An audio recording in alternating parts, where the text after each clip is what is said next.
चय प्रेक्ष्यं रविस्वनं महाग्रह छायाया गर्भसंवृतं वन्दे भक्त्या शनिश्चर नमः शनिश्चर नमः शनिश्चर नमः शनिश्चर।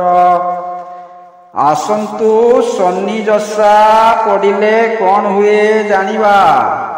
जय जगन्नाथ। शनि दशारे आपण माने विचलित हुंतु नहीं। शनि दशा आपनकु शुभ फल दिए अशुभ फल मध्य दिए, लाभ कराए क्षति मध्य कराए। तेणु शनि दशा विषय रे बुझंतु, सतर्क रुहंतु। आसंतु शनि का विषय रे जानिबा। शनि ग्रह महाग्रह शनि। शनि ग्रह पश्चिम दिगर अधिपति।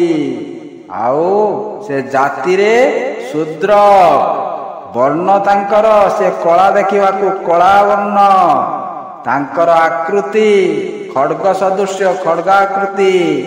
तांकर मुख कोणकु था एवं पश्चिम को था। निज राशि रे शनि अवस्थान कले ताकू जन्म शनि बोली जानिब। जन्म शनि। तेणु शनि शुभ चलन रे आपण माने लाभ पाइबे, धन प्राप्ति अधिक हब।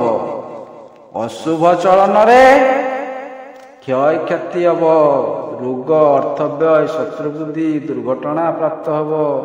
तेणु यही सबू घटे। आपण माने जानिथिबे शनिकर तो पांजीरु तो आमे जानिबा जे शनि केतेबेले केउ स्थान रे अवस्थान करूछंती आपनक राशि अनुसार से विषय तो जानिबे। देखंतु पांजी रे अछि शनि महादशा गुटिए राशि रे 2.5 वर्ष 2.5 वर्ष रही अन्य राशि को जानती।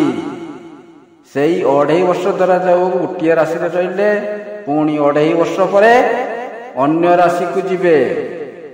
एही परि तांकर चलन हुए ता आपण माने पांजीरु देखि जानिबे। देखंतु शनिकर शुभ दृष्टि केतेबेले पड़े आमे गोटे जानिबा से विषय रे जे शनिकर दृष्टि जदि पड़ेला मुहटा रही तांकर दृष्टि जदि पड़ेला ताने क्षय क्षतिर सीमा रहिबनी, बहुत क्षय क्षति करेइबे। किंतु लक्ष्मीकर दृष्टि पड़िले लाभ परे लाभ, धन प्राप्ति सबु शुभ हब।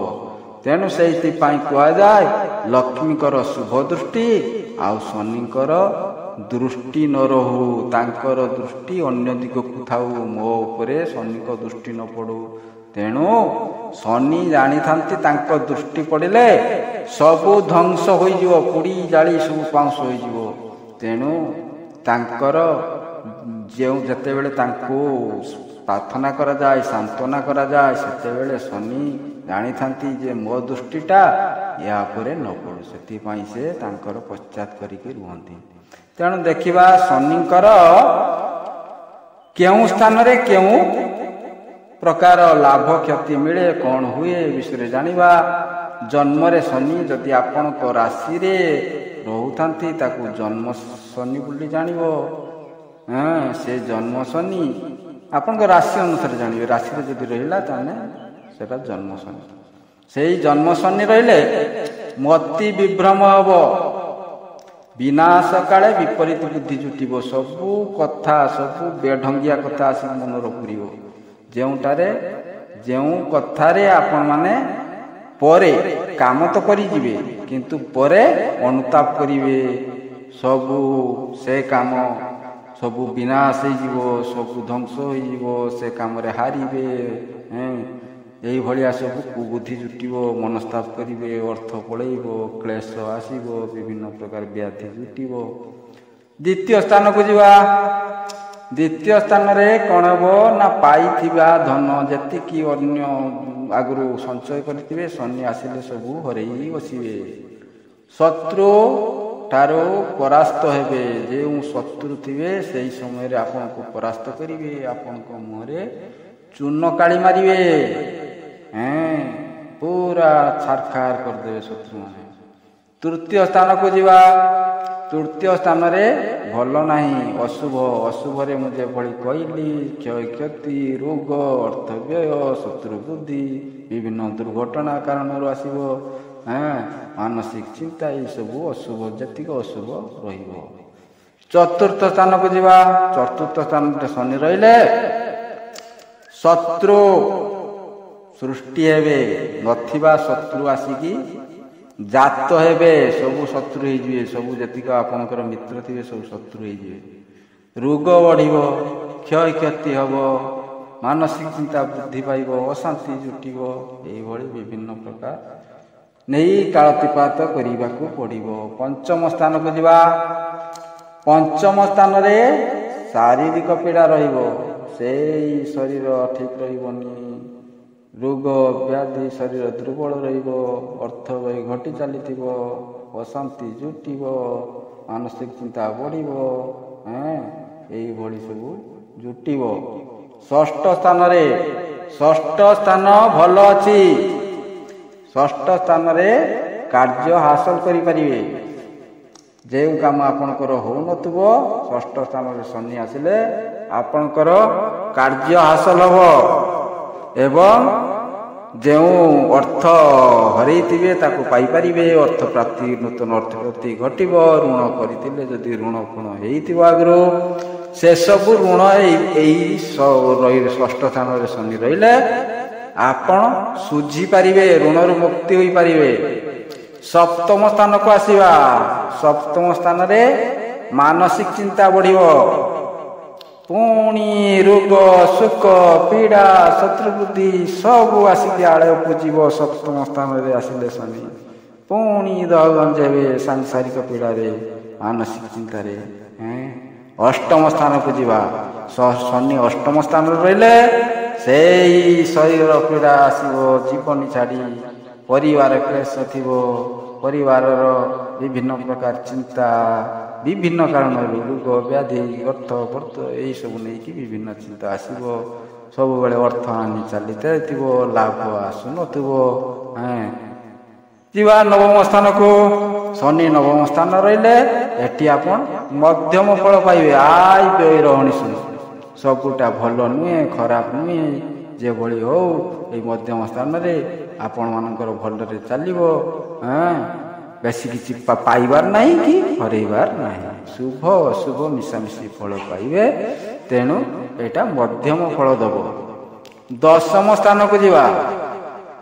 ଦଶମ ସ୍ଥାନ ଶୁଭ ଫଳ। ଦଶମ ସ୍ଥାନକୁ ଆସିଲେ ଆପଣମାନେ ଶନି ଯଦି ଦଶମ ସ୍ଥାନରେ ଅଛି ଜାଣିବେ ଏଇଠି ହିଁ ଶୁଭ ଫଳ ପାଇବେ। ଶୁଭ ଫଳ ପ୍ରଦାନ କରିବ। ଯେଉଁ କାମ କରିବେ କାର୍ଯ୍ୟରେ ହାସଲ କରିବେ। ଶତ୍ରୁମାନେ ଆସି ମିତ୍ର ହେଇଯିବେ। ହାର ମାନିକି ଆପଣଙ୍କର ଶତ୍ରୁ ସବୁ ମିତ୍ର ହେବେ। ଯେ କାର୍ଯ୍ୟ ହେଉନଥିବ ସେ କାର୍ଯ୍ୟ କରିବେ। ଯାହା ଯେଉଁଥିରେ ହାତ ମାରିବେ ସେଥିରେ ଜୟଯୁକ୍ତ ହେବେ। ରାଜନୀତିରେ ସଫଳ ପାଇବେ, ବେପାରରେ ସଫଳ ପାଇବେ। ପରିବାର ସବୁ ଠିକ୍ଠାକ୍ ଥିବ, କାହାରି ରୋଗ ବ୍ୟାଧି ନଥିବ, ଆନନ୍ଦରେ କଟୁଥିବେ, ବହୁତ ଭଲରେ ଚାଲିବ। ଆପଣ ଭାବିବେ ଭଗବାନ ଯାହା କରନ୍ତି ସମସ୍ତଙ୍କର ମଙ୍ଗଳ ପାଇଁ, ତେଣୁ ସେଇ ମଙ୍ଗଳ ଜିନିଷ। ଆସନ୍ତୁ ଏକାଦଶକୁ ଯିବା। ଏକାଦଶ ଆପଣଙ୍କୁ, ଏକାଦଶରେ ଶନି ରହିଲେ ଆପଣଙ୍କୁ ପୁରା ଉଠେଇ ଦେବ। ଶୁଭ ଫଳ, ଶୁଭ ବର୍ଷା କରିବ, ଖାଲି ଶୁଭ। ଧର୍ମରେ ଶୁଭ, କର୍ମ ଯେଉଁ କାମ କରିବେ ସେଥିରେ ଫଳ ଅତ୍ୟନ୍ତ ପୁରା ବଢ଼େଇ ଦେବ। ଅର୍ଥ ମାନେ ସୀମା ରହିବନି, ଦାନ ଧ୍ୟାନ କଲେ ବି ସରିବନି। ଯଶ କୀର୍ତ୍ତି ବଢ଼ିବ। ଆପଣଙ୍କ ଗୁଣଗାନ ସବୁ କରିବେ। ଯେଉଁ ମନ୍ଦିର ଯାହା ଆପଣ ଦାନ ଧର୍ମ କରିକି ଯଶ କୀର୍ତ୍ତି ଅର୍ଜନ କରିବାର ଥିବ, ନାମ ଖ୍ୟାତି ଅର୍ଜନ କରିବାର ଥିବ, ନାମ ବଢ଼ାଇ ପାରିବେ। ଭୋଗ ବିଳାସ କରିବେ, ରାଜବିଳାସ ଭଳିଆ ଜୀବନଯାପନ କରିବେ। ଏକାଦଶ ଅଧିପତି ଶନି ରହିଲେ ଆପଣଙ୍କୁ ଏଇଠି ସର୍ବୋଚ୍ଚରେ ଉଠେଇ ଦେବ। ଆପଣ କମ୍ପାନୀ ବନିଦେବ। ବହୁତ ଯେଉଁ କାମରେ ଯେଉଁ ରାସ୍ତାରେ ଥିବେ ସେ ରାସ୍ତାରେ ଆପଣ ଜିତିବା ଛଡ଼ା ହାରିବାର ନାହିଁ। ଯେମିତି କୁହନ୍ତିନି ନା, ଯେତେବେଳେ ଭଲ ଆସେ ତାର କୁଟୁମ୍ବକୁ ଘିନିକି ଆସେ। ଯେମିତି ସୁଖ ଆସିଲେ ତାର କୁଟୁମ୍ବକୁ ଘିନି ଆସେ, ଦୁଃଖ ଆସିଲେ ତାର କୁଟୁମ୍ବକୁ ଘିନି ଆସେ। ଠିକ୍ ସେଇଭଳି ଏଠି ସମସ୍ତେ ଆସିବେ, ସବୁ କ୍ଷେତ୍ରରେ। ଦ୍ୱାଦଶରେ ଶନି ଜାଣନ୍ତୁ, ଦ୍ୱାଦଶରେ ଶନି ରହିଲେ ଏଇଠି ଖରାପ, ବହୁତ ଖରାପ। ରାଜନୀତି କରୁଥିବେ, ସବୁ ଭଲ ଚାଲିଥିବ, ହଠାତ୍ କି ଆପଣଙ୍କୁ ବନ୍ଧନ ଯୋଉ ଆସିଯିବ, ବିନା କାରଣରେ ସମସ୍ୟା ଜୁଟିବ, ବାନ୍ଧୁଣି ହେବେ ବିଭିନ୍ନ କାରଣରୁ।